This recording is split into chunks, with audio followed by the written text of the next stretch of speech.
Hi, friends. It's Friday. Happy Friday, all. So, real quick, just wanted to touch on the gun ban thing and the numbers and a couple other things here. So, the one thing I find it kind of... Not everybody has a computer at home, even in today's day and age. You have a lot of the older crowd that don't have computers, don't have access to a computer, aren't computer savvy at that, right? Like, yeah, anybody can go to the library and hop on the computer, or maybe they got a grandson or a son or a kid out or whatever the case, right? But here's one thing I found it funny, because there are still some people that are not computer savvy at all, right? They say, and this is straight from the Illinois State Police's website, PICA, Protect Illinois Community Act, what I call Protect Illinois Criminal Act, requires the endorsement affidavit to be electronically filed pursuant to 430 ILCS 65/4.1. If additional assistance is needed, however, please visit the ISP FOID kiosk for assistance. You will not be permitted to bring any firearms to the kiosk. Obviously, nobody wants people just carrying guns around willy-nilly. Here's the kicker, folks, fellers and fellettes. There are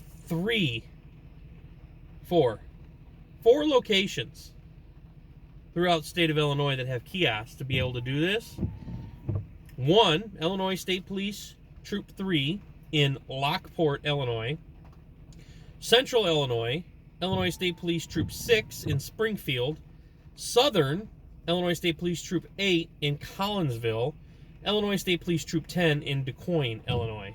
Now, Lockport is probably like an hour and a half from where I'm at in Winnebago County. So for somebody to have to drive an hour and a half, if they're not computer savvy and able to do this at home or with the help from somebody at a library or somebody else's house, that's a little ridiculous. You're gonna make people drive an hour and a half. There should be a paper copy you can mail in, and there should be people staffed there to do it. Now, I know, right? Illinois State Police is not the quickest on things, so you may have somebody that's submitted, if they were to do it by paper, you may have somebody submit it by, 6 months before it was due, and it still not be submitted under their FOID card if they did paper applications, which they don't, and that's my problem with this. Just one little tidbit for today on that. The other part. Will the FOID portal close for individuals who are unable to complete an endorsement affidavit prior to January 1, 2024? Here's the answer. It says no. PICA sets deadlines for submitting endorsement affidavits depending on the circumstance, inheritance, moving into Illinois, etc. The FOID portal will remain open for individuals to complete affidavits. Separate fines or penalties for late submissions. However, there will not be separate fines or penalties for late submissions. However, the relevant jurisdiction could determine delayed submittal to be invalid or insufficient. So, they've said they're not going to fine people for submitting an affidavit after the first of the year. But it says that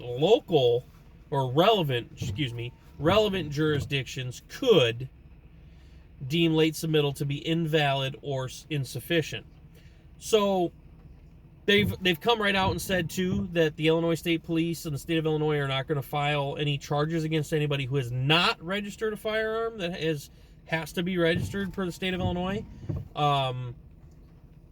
There's no charges for just not filing an affidavit, but if you get caught with it, that's where it's going to happen. That's where you're going to get a little up the poop chute there. You're going to get screwed, in other words, is what a guy's trying to say here. Trying to be clean about it, though. That's where it's going to bite you in the butt. There we go. That's a good one. Oh, that's cool. Feller's got a red, white, and blue antenna, CB antenna off the back of his Jeep. Sorry, I have ADD. Squirrel. Anywho's in the way. Don't forget where, fellers and fellettes. That's another problem for me. They're not going to charge anybody, well, obviously, unless they're caught with it, which honestly, that's fine, right? It's nobody's business what you have. Don't get me wrong. I'm not for the registration at all, one bit. But they made a big deal about everybody getting rush, get your guns registered by the 1st of the year.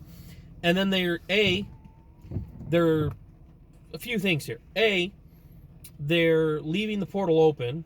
B, they're not going to file charges on you if you filed late. And they've come right out and said they're looking more for compliance, not enforcement. Well, if you get caught with it, I'm sure it's going to be enforced. So those two kind of go together, compliance and enforcement, right? And 3, why did you guys force everybody to do it and then say you're not going to, whatever. Anywho's in the way. On to the next one. So they've updated the numbers a bit. And who are you? What do you want? From January 1st to January 23rd, 2024, there was 6,074 more people who submitted affidavits for another 18,994, call it 19,000 total affidavits. So 6,000 separate individuals completing a total of 18,994. And this is in addition to the initial 29,357 from October 1st to December 31st, 23. And the other thing that I'm getting at here, fellers and fellettes, bear with me, they updated the total number of things completed, affidavits, firearms, accessories, and ammunition. And just in the last week, it was updated from the 16th to the 23rd. 5 more pieces of ammunition, 100 and something more accessories, and 200 and 300 and something firearms. And maybe it looks like less than 100 more people have filed an affidavit. They've updated those numbers, but what they haven't updated, and I'm kind of curious about this, if they're playing with the numbers to show compliance, okay? It's all on the Illinois State Police website. You can go county by county and see the number of people who are FOID card holders and have submitted an affidavit, right? So the PICA endorsement affidavits portion of the Illinois State Police website has not been updated, but yet the number of affidavits has been in the breakdown. But when you go county by county, it hasn't changed at all. I checked it today, and it has not changed. So I've got a problem with that.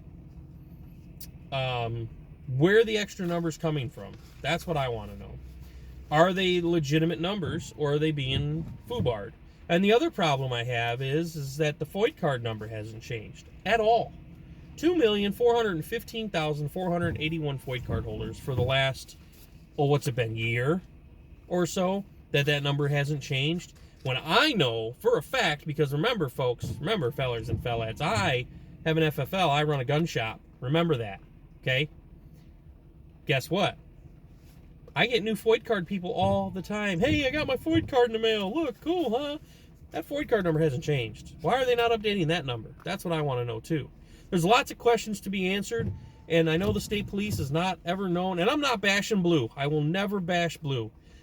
I think the Illinois State Police has been backed into a corner, and they've been handed a really shitty card, shitty hand that they have to play with here. I'm not bashing blue, but we all know the Firearms Service Bureau from the Illinois State Police has always been extremely slow to get things done. Before, it was manpower, funding, so forth and so on, whatever. But now all of a sudden with this, it's got to be a big deal, and they're wanting to push and push and push and push for citizens to do things that are unconstitutional, but they still can't get a grasp on everything, and I've got a problem with that. I will never bash blue, but if they're going to try to enforce this, they need to have the answers, and they need to make everything transparent. That's what I'm saying, plain and simple. Anywho's in way. We're going to do some more deep diving on this PICA stuff. I want to keep running with it a little bit here and just talk about some things. If you're in Illinois and you're dealing with any of these issues, holler at your boy. I'm not a lawyer. I don't offer legal advice, but I do run a gun shop, and I do deal with these questions daily. I do a lot of research on this stuff every day, so much so that my beautiful wife is mad because I'm always on the phone reading things, and just making sure I'm staying up to date with everything to make sure that I'm protecting the license and the gun shop. But anyways, have you guys, maybe I can talk, and I haven't even had anything to drink yet. You guys have yourself a wonderful weekend, and we'll see you back here probably this weekend with some cooking videos. I've got some stuff on the melon here to cook up this weekend. I think that are going to be some good hits here. So you guys stay safe, carry a gun to protect yourself. No, I'm not going to do that. I'm not going to copy somebody else. But you guys seriously carry on, stay safe. Jared from Guns and Gadgets, I was messing with that. Anyways, that's yeah. You guys stay safe. Like, comment, share, subscribe. We appreciate it. See you on the next one.